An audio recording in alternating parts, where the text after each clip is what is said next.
What got you into this business?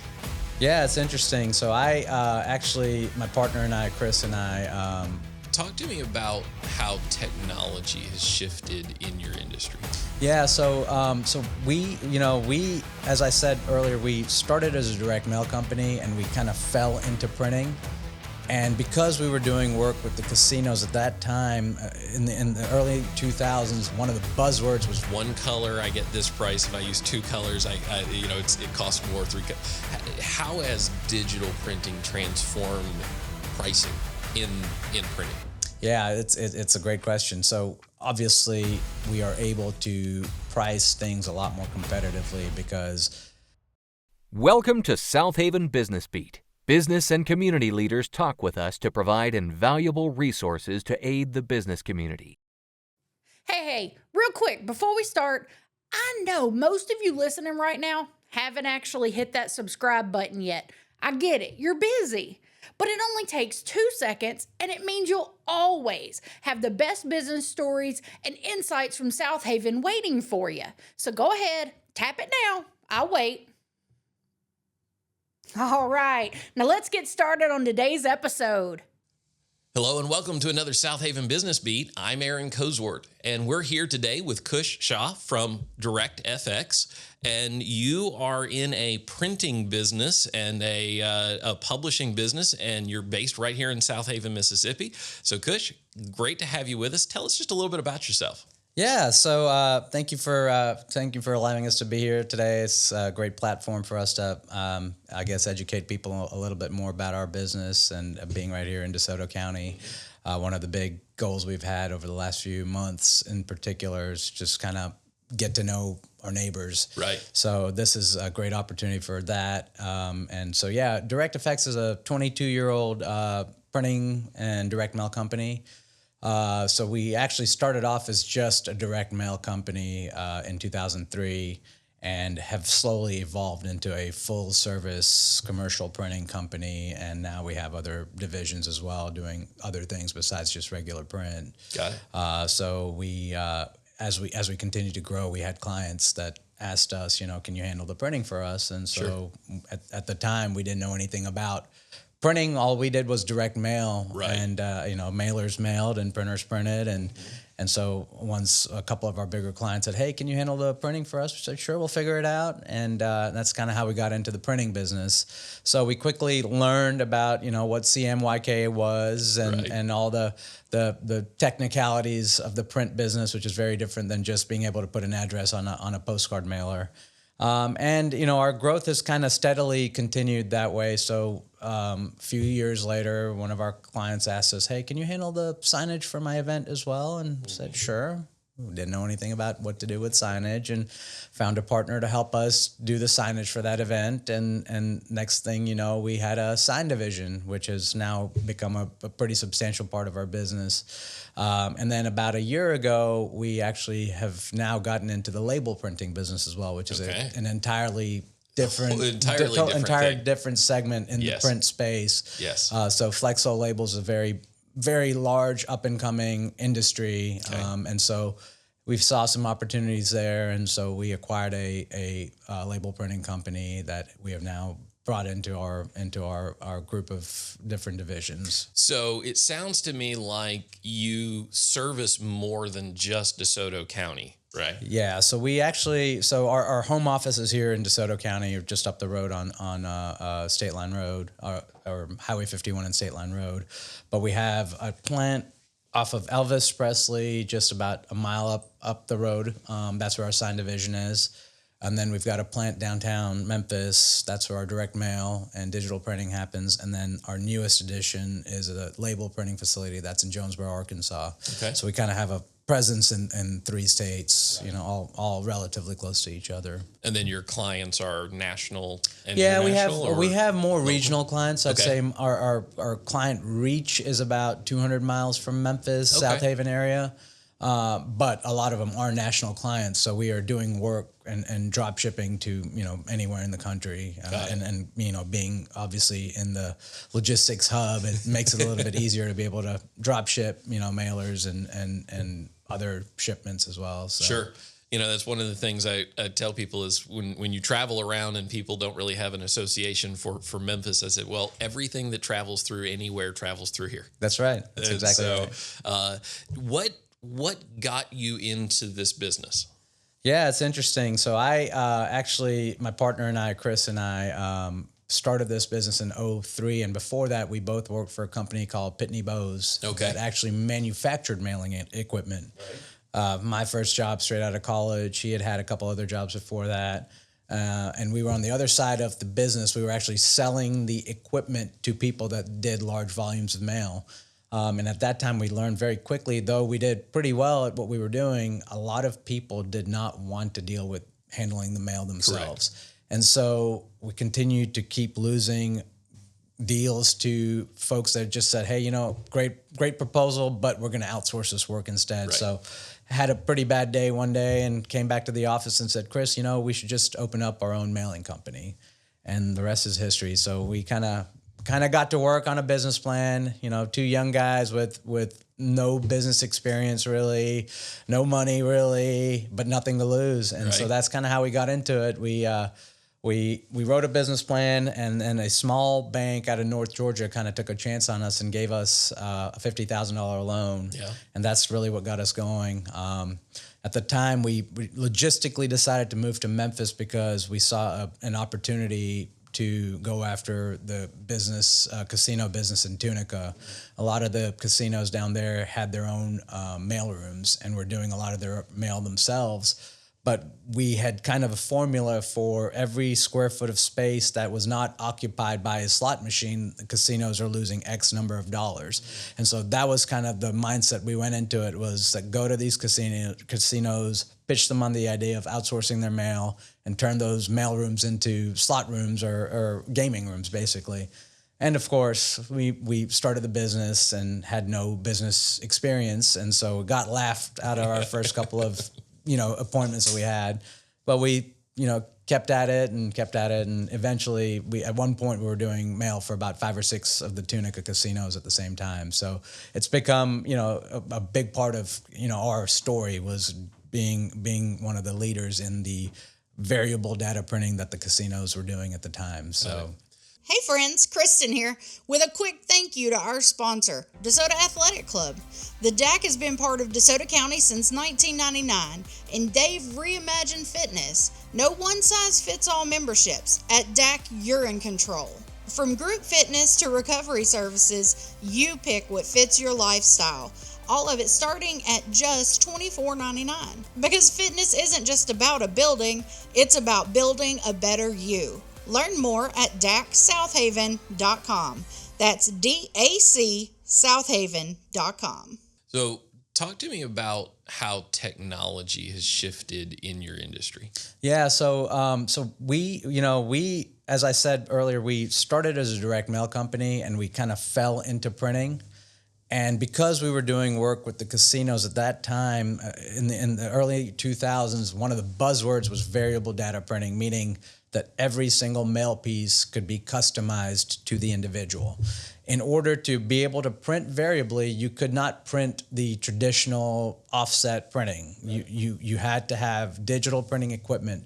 So when we got into the printing business, that was one of our separators, I guess, was that we invested in digital printing equipment that allowed us to do those customized mailings that the casinos really liked. And then, as we continued to grow, there's still a fit and a need for that traditional printing, depending on the size of the mail piece, the volume of the mailer, whatever it might be. And so we got into the offset printing business way later than most people. Most folks would go from offset into digital, and there was a lot of resistance. The people that were in the offset printing business kind of were trying to stay away from the digital printing. It was Absolutely. A big no-no, but we kind of came at it the other way. So we went mail to digital printing and then found that there was a need for offset, and that's when we got into offset printing. But, the technology continues to evolve, and at one point, digital printing was cooler because you could do customized mail and things like that, but it was still considered inferior. The quality wasn't as great. The types of papers you could print on weren't as readily available. So, but that technology has come a long way, and Absolutely. so nowadays, some of the digital printing machines that are out there can print just as fast, just as large, just as economically as offset presses. Right. So we continue to invest in our business. In fact, we just installed a state-of-the-art new machine just about a month and a half ago. That is really going to change the way we do a lot of what we do. So when you all talk about the scale of things that you can do when you're approaching a client, what's kind of the scale that you all fit into? What's your niche? Yeah, so we are I would consider us a small to medium sized printer. Now, we typically don't go after those million piece runs and things like that. But I think for us, from a volume standpoint, anything from 100 pieces to 200,000 pieces is kind of our wheelhouse. Got it. And because we have offset equipment and digital equipment, we can really fit anywhere in between, in that spectrum. So I'd say, a good job for us is 20,000 pieces, right. Something like that. Right. As I mentioned, the new equipment we bought. So traditionally, digital printing equipment kind of capped out at 13 by 19 inch press sheet size. Our new machine will let us print a 23 by 29 inch sheet. So that's a real game changer in our business because, people that want to do something a little different than just a typical postcard, right, or want to print a poster, but they don't want to run 1,000 of them, right, we can do that on our new equipment now. Sure. A lot of scenarios in my world where I see that would be conventions and stuff where they want signage or they want posters around an event, but they don't necessarily, they need 100, not 1,000. That's right. That's right. What are some of the biggest unknowns that cause you to have to work through difficulties with a client? Some of the things that the client usually doesn't know, but they need to know.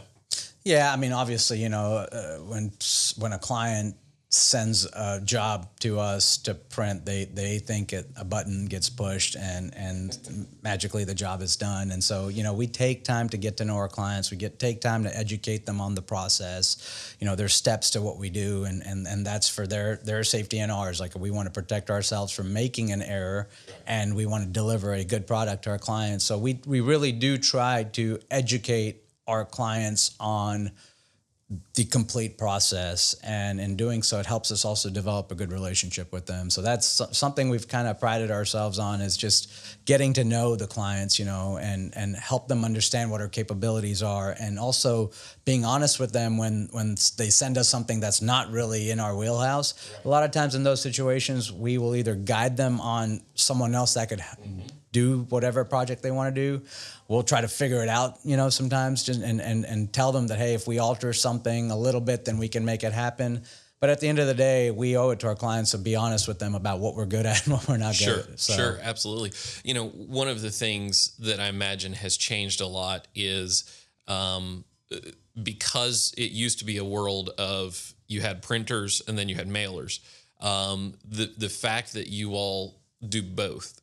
Talk to me a little bit about how there's advantage for a company if they're able to print with someone who's then also able to do the mailing.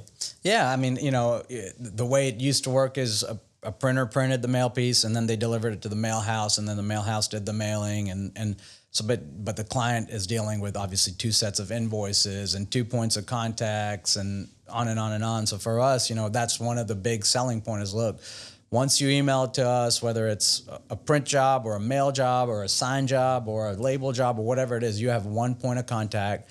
Our sales reps are trained to be able to sell everything that we offer. Right. And I didn't mention earlier, but we sell promotional products as well. So I think we live in such a fast-paced world where people want to submit something and move on to the next thing. Right. And so that is one of our strategies, is like, let's make our customers' lives easier by having one touch point, and then how we do it internally is up to us. Right. But as far as the customer is concerned, they're dealing with one person, which goes a long way. It does.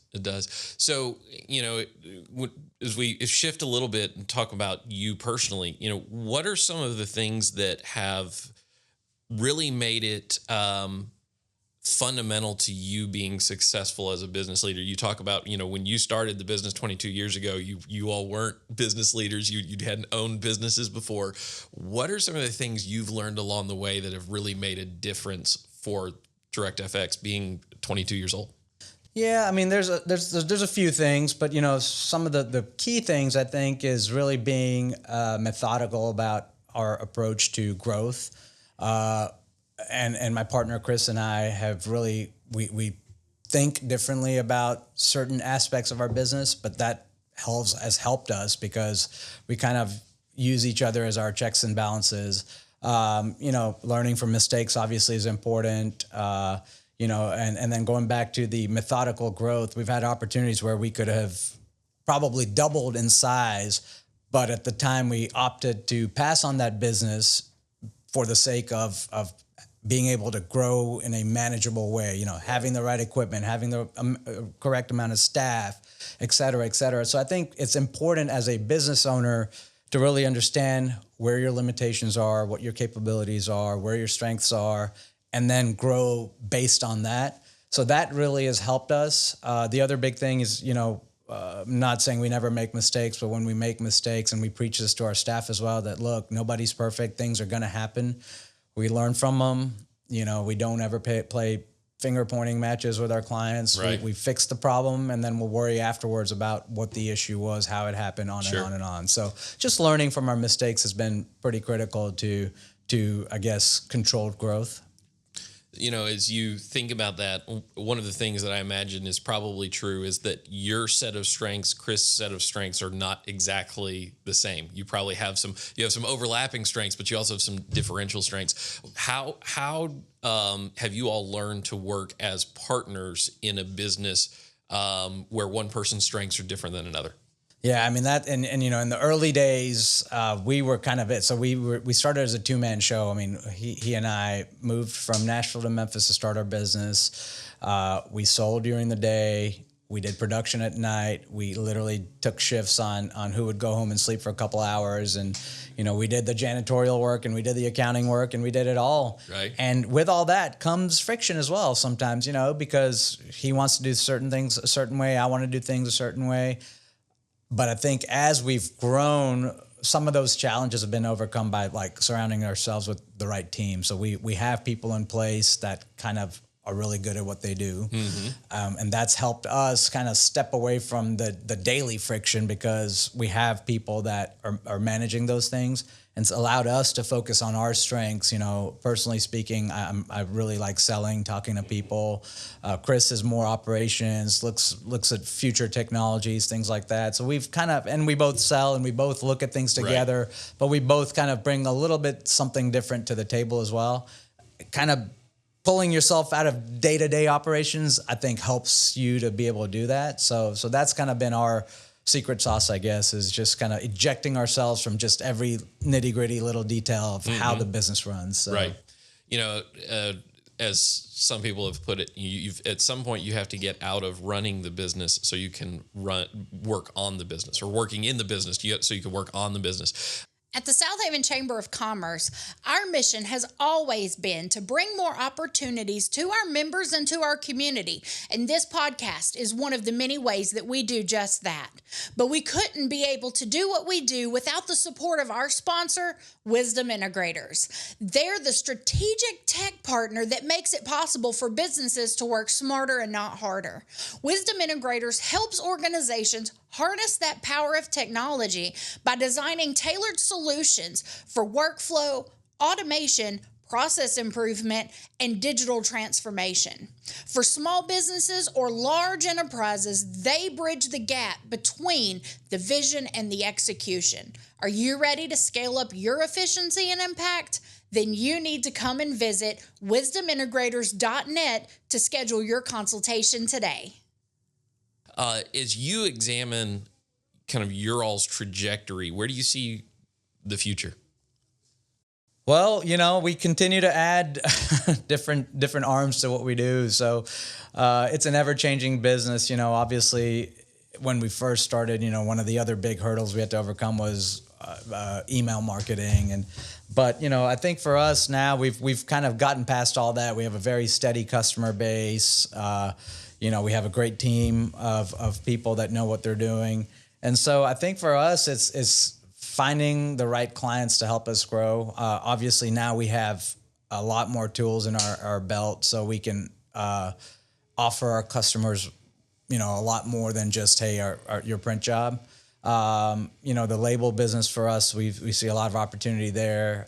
So leveraging some of our talents to go out and find more clients. But for us, just continue to keep diversifying, not just the different industries, but the types of clients and all that as well. So talk to me a little bit more about the label side of things. What type of technology is this, and what type of labels are we talking about? Because obviously, you have labels from everything from, a print and shipping label to a packaging on a product. What's the area you all are focusing in? So we are doing Flexo labels. So this is anything so our primary markets are agricultural labels. Okay. So one of the big ones for us is watermelon labels. So we do a lot of produce labels, things like that. We do a lot of industrial labels. So, labels that go on machines that are being assembled, things like that.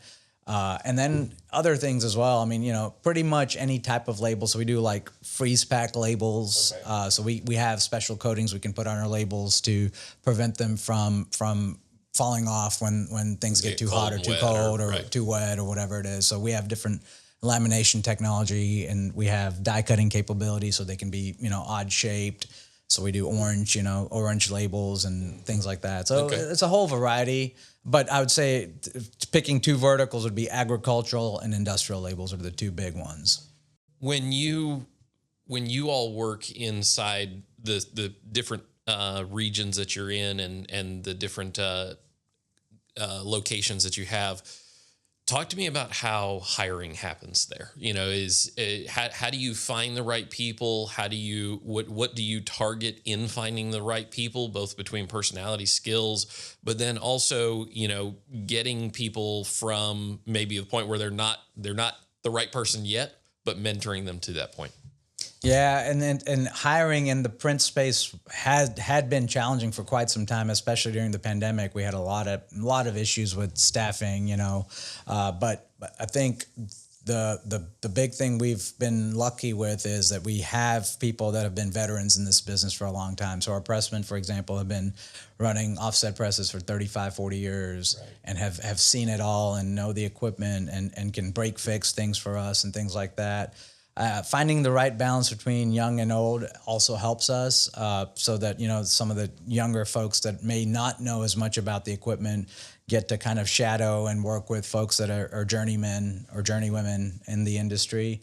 And then, enabling people really, we try to really focus on letting them learn one area really well before we start cross-training them on other areas. We want everyone to be cross-trained because it's important just in case something happened that people can do more than just one thing. Right.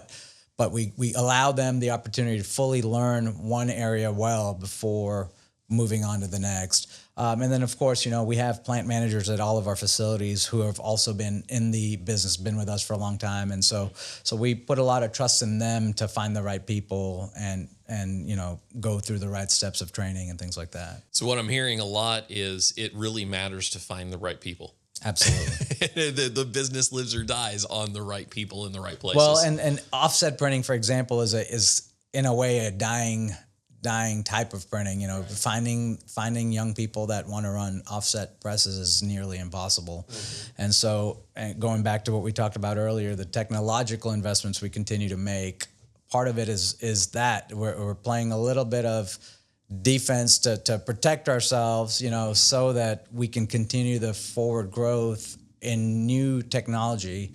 So it's a balance because we still have that old equipment that we want to keep running. Right. We own it, right, and it's good equipment. But I think moving forward, we got to also prepare that we may not be able to find the next generation to come in and run some of that old equipment. So and finding the clients that fits what they're looking for. Talk to me just a little bit about. You mentioned email. How does, in the current landscape, how does digital marketing and print marketing and/or communication. How do they marry together? How do they marry together in your business? So I think they go hand in hand for sure. One of the things that's different from direct mail 20 years ago to today is there's so much data available. So where someone would have mailed out 100,000 mail pieces in the past and just blasted zip codes, right? Mm-hmm. Now we can nail down within those zip codes people that are interested in the product that whomever's selling. So utilizing that data is critical to getting better response rates. So where you may have mailed 100,000 mail pieces, now you may only mail 10,000 pieces. Right. But the audience should be much more targeted, right, thus yielding a higher response rate. So what we tell our clients all the time is, look, rather than doing 100,000 mail pieces, let's do 10,000 piece mailings. Right. So we're not trying to shoot ourselves in the foot and not print as much or not mail as much, but let's really hone in on who is the audience and specifically target them. So that's one big part of it. The other part of it is, in addition to the actual mail piece, we have some technologies in place where we can do direct marketing, whether it's putting QR codes on mail pieces that take you to a landing page, or doing retargeting, or doing some geo-targeting. You go to Dix.com to look at a pair of shoes, and next thing you know, Dix is following you around on weather.com and on Google and everywhere else you go. Well, that data can be captured, and we can also use that data to say, okay, well, this person showed interest in this pair of shoes. Let's send them a mail piece as a follow-up with a coupon code specifically for that mail piece. So with the digital technology we have, we can do those types of specific mailers to do follow-ups on some of the things that, people may initially get interest on from the web. So it's kind of a back and forth technology that we're trying to utilize. And I'm sure that's a continually moving target. It is. The web technology moves a lot faster. Yeah, it's hard to keep up sometimes. Yes. So when you look at, one of the things you talked about is really focusing and refocusing again on DeSoto County and on this area. What are some of the prime opportunities in you mentioned agriculture, you mentioned industrial. What are some of the opportunities that exist here that are causing you all to look, right in your own backyard again? Well, I think we have done a poor job. We've been in DeSoto County since 2013, and I think we kind of took for granted. So that the company we acquired in 2013 was a longstanding printer in DeSoto County. And so we kind of took that for granted with the relationships that were existing. And we really didn't get out there to get to know folks in the community. That's our fault. We were in Memphis solely before that. So we focus a lot more of our energy in Memphis specifically. But there's a lot of great nonprofits in the area, which we do a lot of nonprofit work. There are some great business leaders in the area that should know who we are, and we hope we get to know them. Right. So I think one of the big initiatives for us is really, as you said, there is so much going on right here in our backyard. There's no reason for folks to be looking at other places to get print jobs done or mailings done. So one of our big pushes is let's get to know people. Let them get to know us, come tour our facility, let them know we're here, if nothing else. And so that's the big thing for us, is just letting people know we're here. Yeah. There's an old saying: people do business with people they know, like, and trust, but they never do business with people they've never heard of. That's right. That's exactly right. And so, in regards to that, I know just recently the Chamber of Commerce got an opportunity to come and do a tour of your facilities and see those operations. And I think that's also a great way to utilize, finding those connections is when people walk through and they see, oh, I had no idea that this existed right here in DeSoto County. I've always thought we needed to, go outside or go to Memphis to get this type of operation.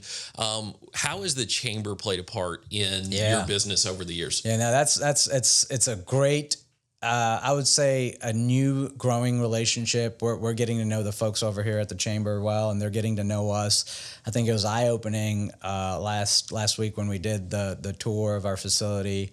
Like I said, people didn't realize that there was a printing company of our size in the area. So when we did the tours, people's eyes were just wide open with with awe that, oh my God, we didn't realize that you could do all this right here. So again, that's partly our fault, and we are quickly fixing that by inviting folks to come in and visit with us, leveraging the relationship we have with the chamber and all the folks that are members of the chamber to, come and see us and get to know us and get to know what all we can offer. That's great.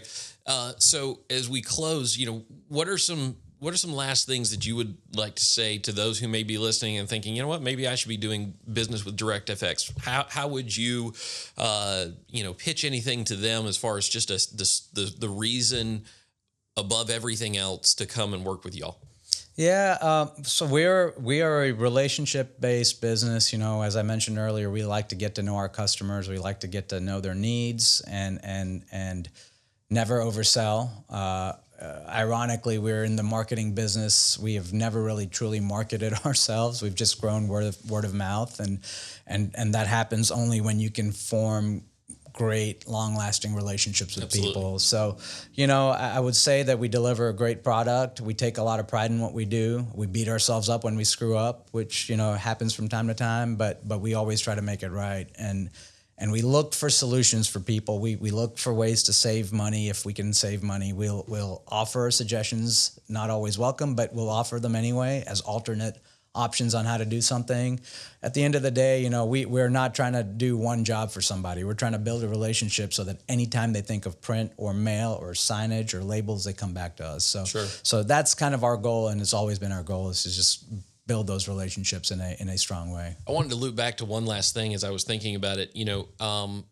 One of the things that I think may be true for some people who've been in business for a long time is they probably think of printing in the form of, if I use one color, I get this price. If I use two colors, it costs more. How has digital printing transformed pricing in printing?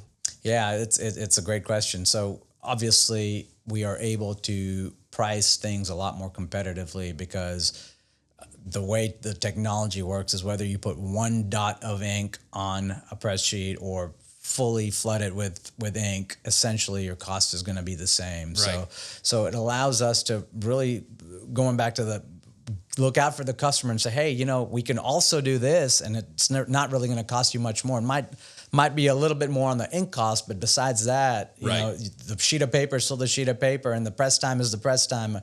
So, it's really allowed us to get in there and be more competitive with those folks that are running presses where each station prints a different color. So, definitely is a competitive advantage. It's one of those things that, a lot of times I still talk to people and they're like, well, are we going to print this in one color or four colors? And I'm like, why don't we talk about what's best for the communication? What matters for what you're doing, as opposed to just this, because the technology's really moved so far from the days of old. So, Kush, thank you so much for coming out and talking with us. Me. Thank you for really investing back into DeSoto County and into the relationships, because as businesses grow here, one of the things that, I talked with a politician years ago, and he said, Aaron, one of the things that matters in an economy, especially a local economy, is when businesses do businesses with someone else in that local economy, and then they do business with somebody else in the local economy, and the dollar that gets spent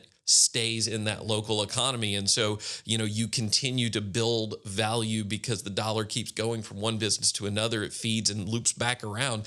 And as that grows, you build an infrastructure that other people look at and go, I want to be a part of that. And so you attract business, you attract opportunity, which I think has been fundamental to Southaven's growth, to DeSoto County's growth in the last 15 years, is we've done really good at investing in ourselves and attracting growth from outside. So I love the fact that that's prime on your all's list of things to do.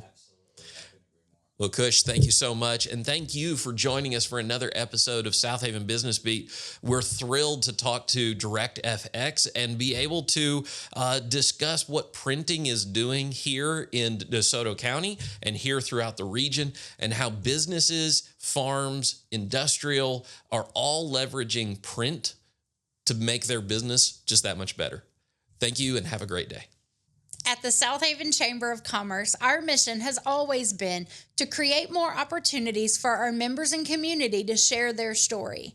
And this podcast is just one of many ways that we do just that. But we couldn't make it happen without Pure Focus Media, the creative team behind the scenes helping make us and a lot of local businesses to look and sound their best. Pure Focus Media is on a mission to make high-quality video and content creation accessible to businesses of all sizes. From strategy to production, they help tell your story, attract more leads, and grow through the power of video. If you're ready to level up your brand, you need to visit purefocus.media and schedule your strategy call today. Thank you for listening to this episode of Southaven Business Beat. Would you like to be a sponsor of Southaven Business Beat? Please email us, info@southavenchamber.com. Be sure to share and subscribe for more business resources.